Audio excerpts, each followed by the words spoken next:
debate. Moving on, External Affairs Minister S Jaishankar set the cat amongst the pigeons today as he accused former governments of keeping vote bank politics above foreign policy in the past. Mincing no words, Jaishankar said that India could have furthered its relationship with Israel, for example, but it did not for political reasons. External Affairs Minister further gave credit to Prime Minister Narendra Modi, who broke the cycle by becoming the first PM in the history of the country to visit Israel. Jaishankar said that despite the relationship being beneficial to India, the country kept a check on it purely due to vote bank politics. Now the big question is Jaishankar right? If you go by what USA diplomats said in the embassy cables released by WikiLeaks in 2011 on West Asia and Israel, Jaishankar is spot on. Here is how USA saw India's position and what it said. It said that their broad view was that India's policy in West Asia is with a view to keep politically influential Muslim vote bloc in good humor.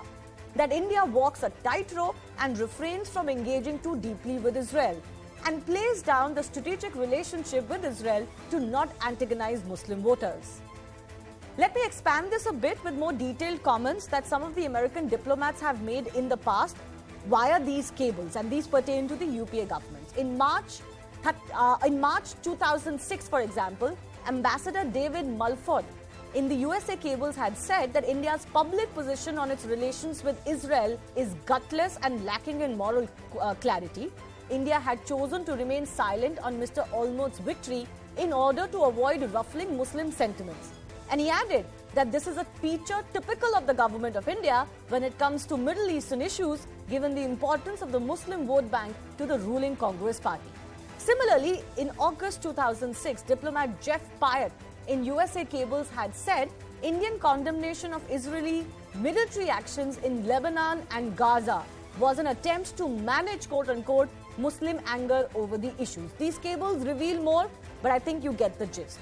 Now compare how under Narendra Modi, the entire Israel policy has undergone a drastic change. India was no longer afraid of hugging the Jewish state.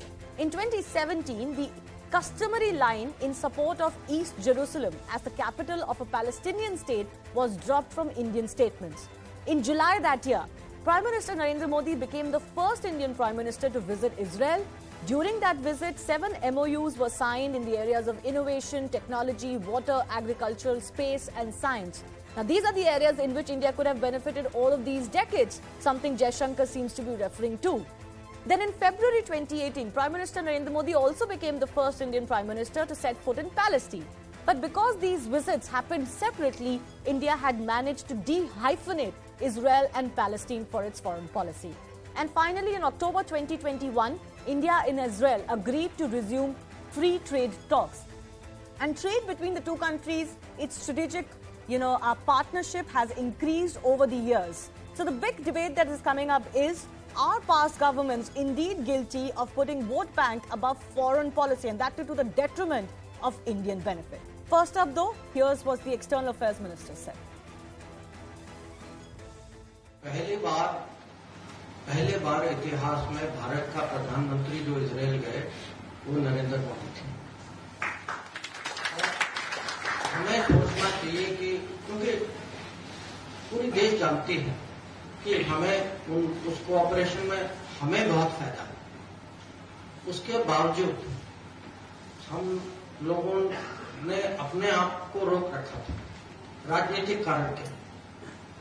तो अभी एक बार आप vote bank politics से आप निकल आए तो foreign policy पर भी असर पड़ता। और ये इजरायल ये उदाहरण कि ये नेशनल इंटरेस्ट में था और हमने नेशनल इंटरेस्ट को डाउन किया, वोट बैंक पॉलिटिक्स को अप किया, और वो जमाना क्या है। Ashok Sajjanhar, former diplomat, Dr. Mudassir Kumar, Fellow, Manohar Parrikar Institute for Defence Studies and Analysis, Alok Bansal, Director, India Foundation, all joining us on the show. Ashok Sajjanhar, let me begin with you. National interest went down, vote bank politics was kept above it. That's a big statement coming in from S Jaishankar. Your thoughts specifically vis-a-vis Israel that he's talking about? You know, Shivani, you might say that it's a big statement, but I would say that it has been clear all along. it might not have been articulated in so many words by any political leader, but as far as the academia is concerned, as far as the think tanks are concerned, it has been well known that basically it was, keeping in mind the sensitivities of, certain community back in the country, that our governments were not able to muster up the courage and the determination to do the right thing. So everyone knew that, that this was a relationship that needed to be taken forward. After all, we did establish diplomatic relations in 1992. Yes. And that also, after a lot of, that also could have been done much earlier. Yeah, But because I it think we wasn't recognize done much Israel earlier, as again, way back keeping as the- 1950, post-independence. So it took nearly 40 years for us to establish diplomatic ties. And then after that, the first visit by the Prime Minister takes place after 25 years of the establishment of diplomatic relations. And so, the Prime Minister, the leadership of the country had to muster up that courage and determination, see what is good for the country, decide what is good for the country, and do that. And I think I'm glad it was done. And I guess when the people of the country see that the leadership is taking the right decision, is taking the right step, which are to the benefit of the country, which are to the advantage, whether it is security, whether it is our strategic cooperation.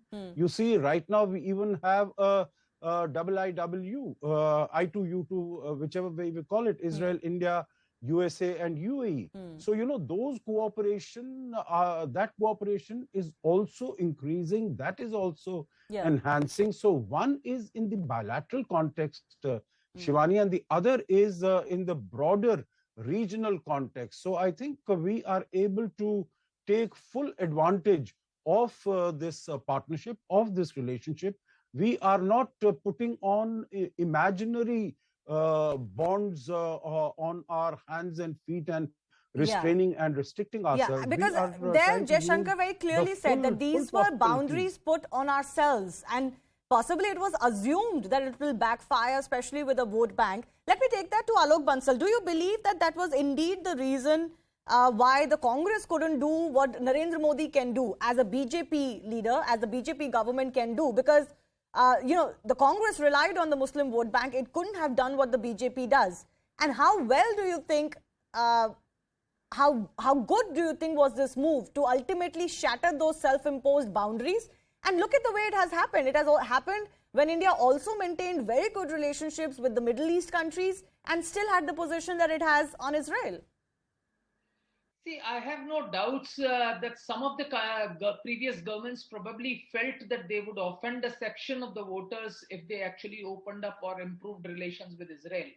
But I think right in the beginning, right in the initial years after India recognized Israel, I think one of the reasons which prevented India from opening missions or normalizing relations was ideological concept that Israel was also separating, because Israel's demand of a separate Jewish state went against a demand of the Palestinians, which wanted a unified state. Yes. And on India-Pakistan front, it was India's stance that we wanted a unified India, whereas Pakistan was demanding.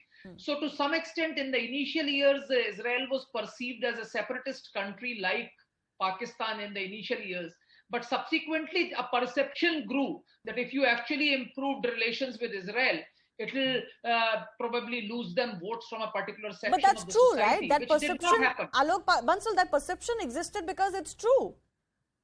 We do know that there is a section of the Muslim population in India that has held protests, that has held rallies for what happens in Israel, in Palestine. So that emotion is high in India when it comes to Israel.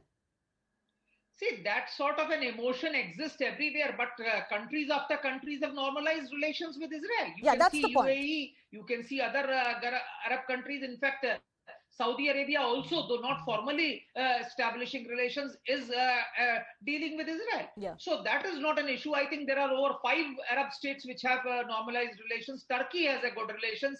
In the past, in 70s, Iran had good relations. So this was, I think, a perception rather than a reality. Because I think Indian citizens realize what is good for India, what is in India's interest and what is not. But sometimes political parties misperceive, and I think it was a perception. Because if you would have seen, when we normalized relations, there was hardly. Some people will always react. Some people will always protest. In this country, you can get a few people to protest for anything and everything. Okay, fair so enough. That is not an issue, but I think that was a misperception to my mind. But it was a perception nevertheless. The political parties did feel that normalizing relations with Israel will... And how much did that hurt India? Dr. Mudassir, that's the fundamental question.